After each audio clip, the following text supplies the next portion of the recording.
Oi, pessoal, bem-vindos a mais um vídeo do canal. E neste vídeo nós vamos falar sobre a diferença entre público-alvo e persona. E você vai ver como essas duas palavras têm o poder de impactar diretamente nas suas vendas.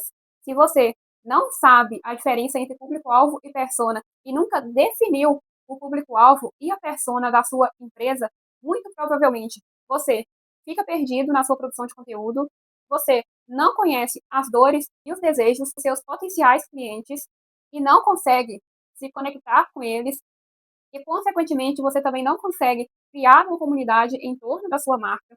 Você também não sabe ao certo quais produtos e serviços oferecer para os seus potenciais clientes e também você está muito possivelmente vendendo abaixo do que poderia vender, por não conhecer qual é o seu público-alvo e qual é a sua persona. É válido deixar claro que a sua empresa, eu vou falar sobre isso mais adiante, mas a sua empresa pode ter mais de um público-alvo e pode ter mais de uma persona, a depender das categorias de produtos que a sua empresa comercializa, vende, produtos ou serviços. E esse é o ponto primordial para qualquer comunicação persuasiva, para você se comunicar com o seu potencial cliente e levar ele a executar a ação que você deseja, seja comprar um produto, seja começar a interagir com a sua marca nas redes sociais. Você precisa conhecer o seu público-alvo, você precisa saber para quem você está falando. Primeiro, nós vamos falar sobre público-alvo. Público-alvo é a camada de pessoas que a sua empresa atende ou que determinada linha de produto da sua empresa atende. Por exemplo, um perfume da Dior atende um determinado público-alvo e uma bolsa da Dior atende um outro público-alvo.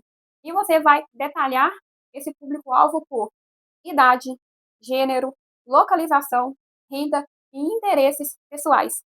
Aqui, neste vídeo, nós vamos usar a Nike como exemplo. Se a gente fosse criar um público-alvo no Brasil para a Nike, esse público-alvo poderia ser homens e mulheres de 16 a 35 anos interessados em esporte e com estilo de vida ativo. Eles residem, em sua maioria, em centros urbanos e fazem parte das classes média e alta. A renda mensal começa em torno de R$ 3.500.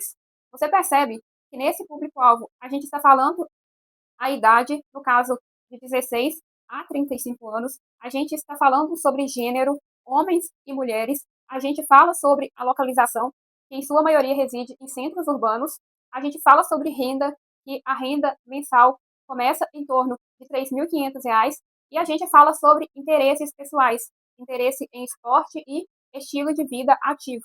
Com o público-alvo definido, você também já consegue definir os valores e o propósito da sua marca.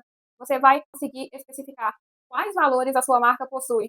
E esses valores, muito possivelmente, vai estar em concordância com os valores pessoais do seu público-alvo. Qual é o propósito da sua marca? E, consequentemente, esse propósito vai estar muito alinhado com o propósito do seu público-alvo. Você também já consegue estruturar um funil de vendas, traçando por quais meios as pessoas vão chegar à sua marca e como você vai fazer para que essas pessoas permaneçam e comprem da sua marca, ou seja, a jornada do seu consumidor entre ele chegar à sua marca até ele se tornar um cliente ativo. Você vai conseguir estruturar conteúdos de topo, meio e fundo de funil e você vai conseguir estruturar anúncios. Você vai conseguir segmentar anúncios de acordo com o seu público-alvo. Então, na hora de fazer anúncios para a sua empresa, você vai ter direcionado para quem esses anúncios devem ser entregues. Todos esses pontos são importantes, mas essa questão da segmentação de anúncios, ela é importantíssima, porque você vai conseguir direcionar a sua comunicação. Isso também entra na questão dos conteúdos de topo, meio e fundo de funil, mas essa questão da segmentação de anúncios, você acaba pegando no bolso da pessoa, porque você vai estar gastando com tráfego. Quando você segmenta os seus anúncios, já conhece o seu público-alvo, esses anúncios têm mais chances de performar mais rápido. Quando você não conhece o seu público-alvo, a tendência é o gestor de tráfego, a pessoa que é responsável por fazer os anúncios, colocar um público aberto para observar quem mais se interage com o anúncio e, a partir desse público aberto, ele começar a segmentar pelo público que mais está interagindo. Então, você percebe que acaba atrasando o serviço, porque você não conhece o seu público-alvo e acaba gerando um gasto a mais. E apesar do público-alvo ser muito importante, ter esse tanto de utilidade, ele ainda é muito amplo. Você percebe que ele é muito amplo. No caso da Nike, por exemplo, de homens e mulheres de 16 a 35 anos, então é um público muito amplo. E é aí que entra a persona, porque na persona você vai criar o seu cliente ideal. A persona é a representação do seu cliente ideal. É como se aquela pessoa fosse o par perfeito da sua marca. Você vai olhar para a pessoa e pensar: é esse cliente que eu estou procurando. Essa é a persona da minha marca.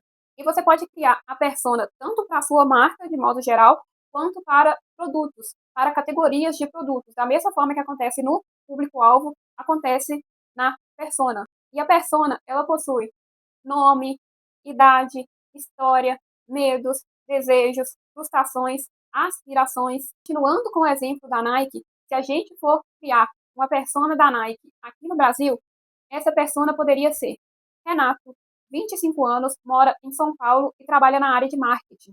Possui um estilo de vida ativo, o que é ideal para o seu trabalho que exige análise, criatividade e mente ordenada. Ele treina musculação 4 vezes na semana e usa a corrida como válvula de escape para fugir do ambiente fechado da academia e do escritório. Gosta de se sentir disciplinado e compra Nike porque busca a superação pessoal vestindo e calçando itens que, além de confortáveis, são modernos, refinados e estilosos. Você consegue perceber, por meio dessa persona, que ela possui nome, idade, história, medos, desejos, tudo que eu citei aqui, que são elementos de uma persona, está incluído dentro dessa persona fictícia que a gente criou. E por que criar a persona é tão importante? Com a persona definida, você consegue alinhar de forma muito mais aprofundada a sua comunicação, a sua mensagem. Você consegue trabalhar muito melhor o storytelling, criando narrativas que realmente tocam, que realmente vão tocar emocionalmente o seu potencial cliente. E porque o público-alvo e a persona impacta diretamente nas suas vendas.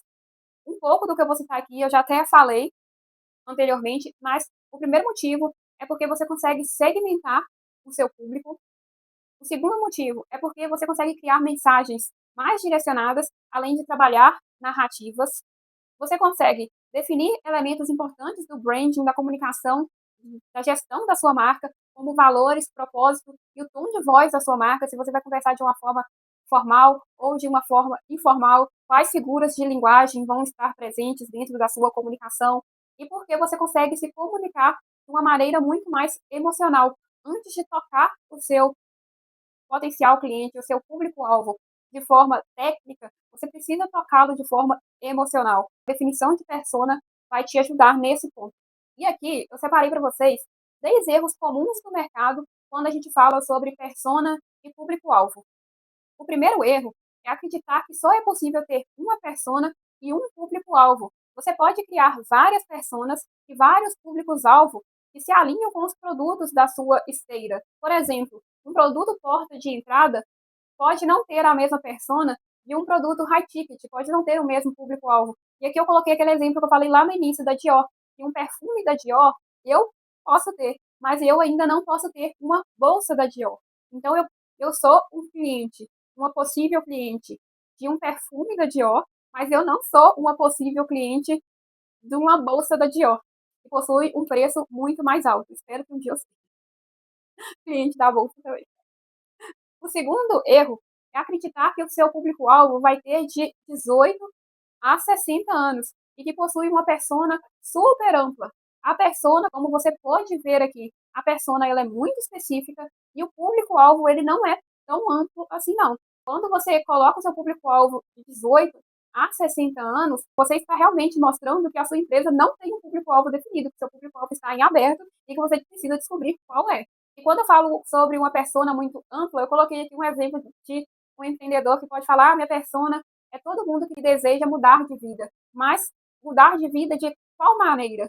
Você trabalha com qual tipo de serviço? Porque às vezes a pessoa quer mudar de vida, mas quer mudar de carreira. Ela quer melhorar na questão da forma como ela gerencia os seus recursos financeiros. Você pode ajudar ela na parte da carreira, por exemplo, mas você não vai poder ajudar ela na parte financeira.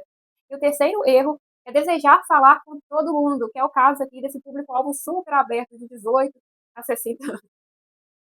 Todas as empresas de sucesso, gente, todas as empresas de sucesso possuem públicos e personas direcionados.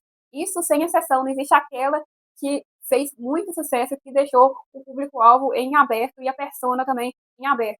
A Apple atende pessoas que gostam de tecnologia premium, a Cacau Show atende pessoas que gostam de um chocolate de mais qualidade, a Boticário e a Natura atendem pessoas que utilizam cosméticos no dia a dia, um público mais de classe média. Todas as empresas de sucesso, todas, sem exceção, possuem públicos e personas direcionados. A partir desse vídeo, o que eu te indico é você voltar, principalmente na parte onde eu falo quais são os elementos da persona e do público-alvo, ler a persona fictícia que eu criei para a Nike e o público-alvo específico que eu criei, e a partir dele você criar o público-alvo da sua marca ou o público-alvo de determinada linha de produtos ou serviços da sua marca e criar, se caso você também não tenha, a persona da sua marca ou de determinada linha de produtos ou serviços. Então, volta o vídeo nessas partes, observe os elementos e crie os seus. Eu espero que você tenha gostado desse vídeo, que ele seja muito útil para você. Não se esqueça de comentar aqui caso tenha ficado alguma dúvida. Também não se esqueça de se inscrever no canal e de curtir este vídeo, porque isso vai ajudar o YouTube a entender que ele é bom e entregar para mais pessoas. Um beijo e até o próximo vídeo.